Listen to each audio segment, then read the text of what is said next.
Olá, eu sou Natália Seabra e esse é o meu trabalho para a disciplina de Didática no Ensino Superior do mestrado em Nutrição. Bom, o meu plano de aula ele é direcionado à disciplina de Fisiopatologia, onde a docente sou eu, Natália Seabra. O plano de aula foi elaborado para o 5º semestre de Nutrição do ano de 2022. O horário da aula é das 7h30 às 9 horas. O tema é Introdução às Doenças Inflamatórias Intestinais, onde os objetivos são fornecer ao aluno informações sobre o cenário atual das DIs, propiciar o embasamento necessário para que ele seja capaz de diagnosticar essas doenças, conferir ao aluno um entendimento geral e específico das doenças inflamatórias intestinais. Então, o conteúdo é epidemiologia, fisiopatologia, diferenciação e diagnóstico dessas doenças. A metodologia é uma aula expositiva que tem o auxílio de tecnologia de apoio, que no caso são os slides. E ao final da aula, os discentes serão avaliados por meio de uma discussão e a entrega de caso clínico ao final da aula. Então, aqui o início dos slides, a introdução às doenças inflamatórias intestinais. A gente já sabe que elas são um conjunto, de sinais e sintomas que eles vão se manifestar predominantemente no cólon, que é a parte do intestino, onde a função dele é extrair água, sais minerais, vitaminas, que são produzidas pelas mais de 700 espécies de bactérias que vivem nele, que é o que nós chamamos de flora intestinal.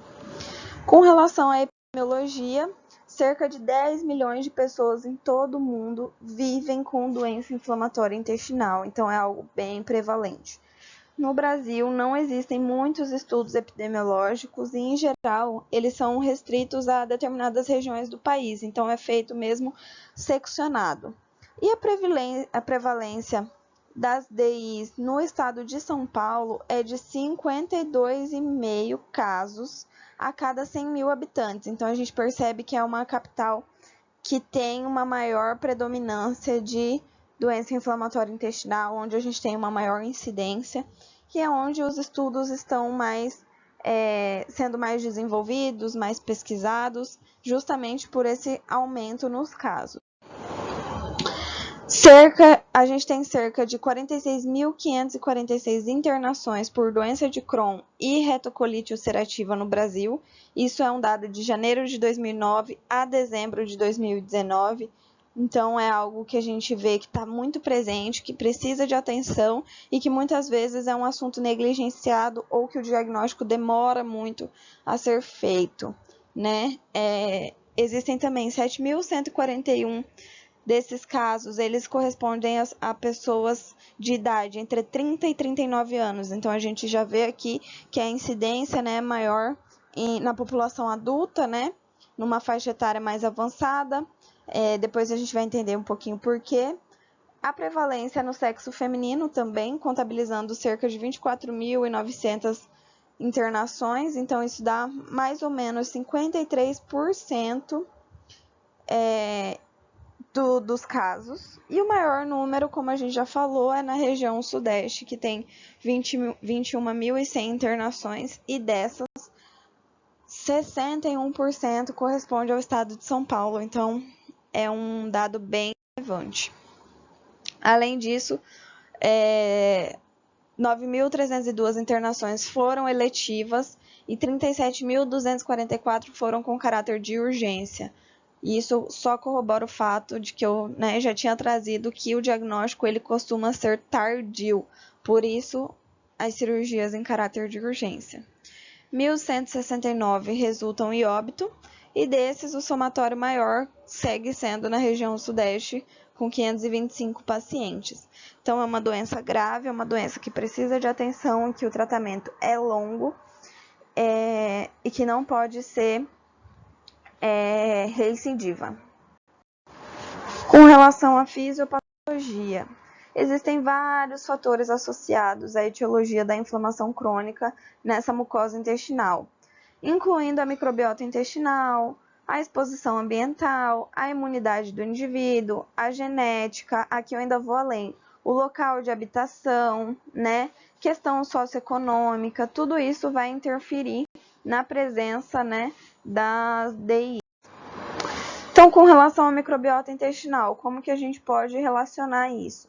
Embora a gente ainda não saiba se esse desequilíbrio dessa flora intestinal, que é chamada de disbiose, se ela é a causa ou se ela é o efeito do processo inflamatório, é um fato que os pacientes com essas doenças possuem sim uma redução na diversidade da sua microbiota, ou seja, tá com a microbiota intestinal afetada, né? É um paciente que fica disbiótico. Como é que a gente pode tratar isso? Desde que a gente tenha uma leve suspeita de doença inflamatória intestinal, o primeiro passo é tratar a disbiose, porque sempre vem associado tanto a doença inflamatória quanto a disbiose. Se é um paciente que só apresenta disbiose, a gente também já começa a ter uma preocupação em relação a ele apresentar no futuro uma doença inflamatória intestinal. Com relação aos fatores ambientais, o aleitamento materno ele é considerado um fator protetor. O estresse psicológico, ou seja, além disso, o uso do anticoncepcional oral, o uso repetido de antibióticos no primeiro ano de vida, a exposição de vacinas, tudo isso pode ser desencadeante da doença, além de que o consumo de alimentos industrializados possa sim influenciar o surgimento ou ser um gatilho para o início das doenças inflamatórias. Então, aqui a gente vê que a nutrição está extremamente relacionada ao processo inflamatório e que esses alimentos vão causar, sim, lesões no trato digestivo, né, podendo afetar o trato digestivo baixo e surgir doença inflamatória intestinal.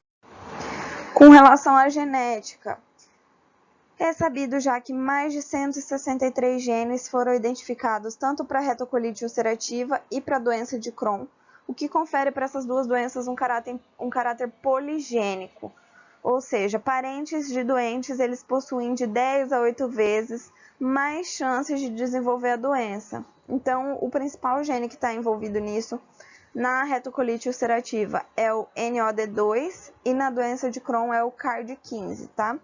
E ele está associado principalmente, né, à doença de Crohn. Com relação às anormalidades imunológicas, as doenças inflamatórias intestinais, elas são caracterizadas por uma perturbação ao equilíbrio da resposta imunológica intestinal inata e adaptativa, com dano epitelial, né, produção anormal de muco, infiltração de célula T, célula B, macrófagos e próprias células dendríticas na lâmina própria. Então, o que acontece? A gente sabe que é uma lesão que ela vai ser tanto a nível macroscópico quanto a nível microscópico. Por isso, o tratamento é tão complexo, tão longo, porque a gente vai ter que recuperar desde do tecido macroscópico quanto dos elementos microscópicos desse trato digestivo do paciente. E aí, quais que são as manifestações extraintestinais, né? O que eu consigo ver nesse paciente, quais são os sintomas desse paciente, quais doenças, né, podem estar associadas a esse paciente. A gente sabe que é uma doença que ela vai causar muita inflamação, então todos os sintomas visíveis ou clínicos, a gente vai perceber que é sempre relacionado à inflamação em vários pontos do corpo, vários tecidos. Começando, por exemplo, por manifestações oculares, que são uveíte, episclerite, conjuntivite. O que são isso? Lembrando que as terminações ite sempre estão relacionadas a inflamações. Então, são inflamações tanto do globo ocular como um todo, quanto de tecidos específicos do globo ocular. Correto? Com relação às manifestações osteoarticulares, artrite, atralgia, espondilite, também são manifestações inflamatórias, principalmente que estão relacionadas com articulações. Então, é um paciente que vai sentir muita dor nas articulações, vai sentir muita dificuldade de mobilidade, e aí a gente tem que ficar atento. Com relação às manifestações dermatológicas, ela pode apresentar eritema nodoso, pioderma gangrenoso. O que é isso? São lesões cutâneas, lesões que vão aparecer na pele, pode ser de característica mais hematológica, quanto de bolhas, tá? Então, uma dessas duas presenças pode acontecer. Com relação às lesões renais, a gente tem a litíase renal, que nada mais é que o cálculo renal, que é um paciente também que vai apresentar muita dor, é um paciente que pode apresentar dificuldade de micção, é um paciente que pode apresentar urina escurecida, então ficar atento nisso também é muito importante. E manifestações hematológicas, que é hipercoagulabilidade, que são eventos trombóticos mesmo. Um paciente que ele vai apresentar muitas varizes, ele vai apresentar muita dor nas pernas, principalmente por causa desse evento trombótico. Ficar sempre atento à cor das unhas dos pés, por exemplo, isso dita muito sobre a nossa conduta. E aí, qual é a diferença, então, entre a doença de Crohn e a retocolite ulcerativa? A doença de Crohn, ela é uma doença que atinge todas as camadas da parede intestinal e ela pode se manifestar da boca até o ânus. E as regiões mais afetadas são o ilho e o cólon, que têm lesões de padrão aleatório, tanto quanto ao seu trajeto. Também pode causar obstruções mecânicas, fístulas e abscessos com complicações agudas. Então, a doença de Crohn é uma doença que ela pode afetar todo o sistema corporal. Então, é uma doença que a gente vê que ela é mais espalhada, entre aspas, a gente vai sempre diferenciar por isso, tá? Então, é uma doença que ela realmente apresenta repercussão geral, tá? E a retocolite ulcerativa, ela afeta apenas a mucosa da parede intestinal. Então, ela se limita ao intestino grosso e ao reto, completamente diferente da doença de Crohn. Se não tem nenhuma outra manifestação além do intestino grosso e do reto, é colite ulcerativa. Esse é o principal diferenciador entre as duas doenças, tá? Possui um perfil de lesão contínua, que é ascendente nesse intestino. A transição entre o tecido acometido e o tecido normal, ela é nítida, ela é bem demarcada. Por quê? Porque ela se limita ao intestino grosso e ao reto, e ela não tem a capacidade de transicionar entre os outros tecidos. O envolvimento do reto, ele pode causar sangramento nas fezes, além de urgência retal e tenesmo, ok? Qual é a diferença, então, da doença de Crohn e da retocolite ulcerativa? A doença de Crohn, ela vai afetar todo o trato digestivo, é uma doença transmural. O que é transmural? Que significa que vai passar de tecidos em tecidos, que ela tem a capacidade de se mover entre o corpo, de ser transmissiva pelos tecidos do corpo. Além disso, ela tem um perfil aleatório, então às vezes ela vai atacar a boca, às vezes ela vai atacar intestino grosso, às vezes ela vai atacar reto, então não tem um padrão de crise. Com relação à retocolite ulcerativa, ela atinge principalmente intestino grosso e reto. Ela é limitada à mucosa, então ela não vai atingir outros tecidos, diferente da doença de Crohn. E tem uma presença contínua e ascendente. Então, se a gente for fazer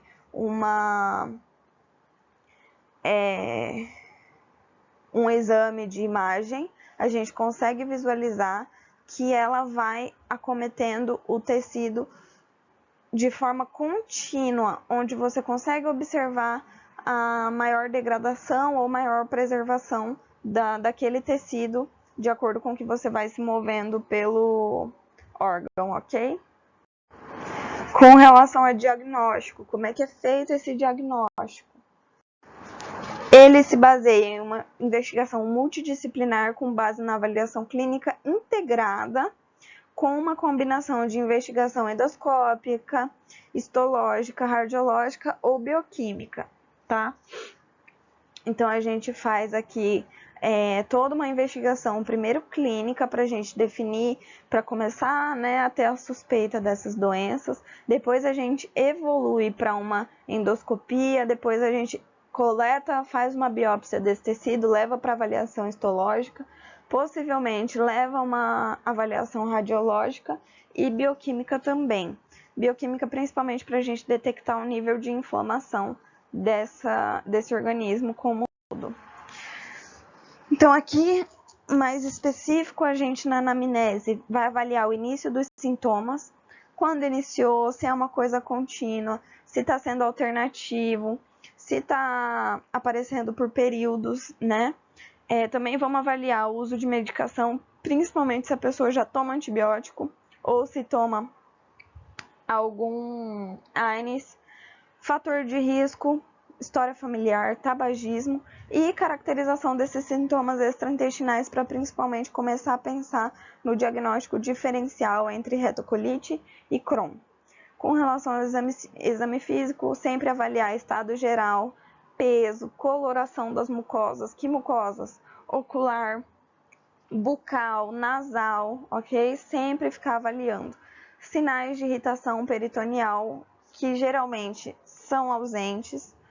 Dor à palpação, então realmente prestar atenção na expressão do paciente, perguntar, instigar o paciente a passar o máximo de informação possível para você.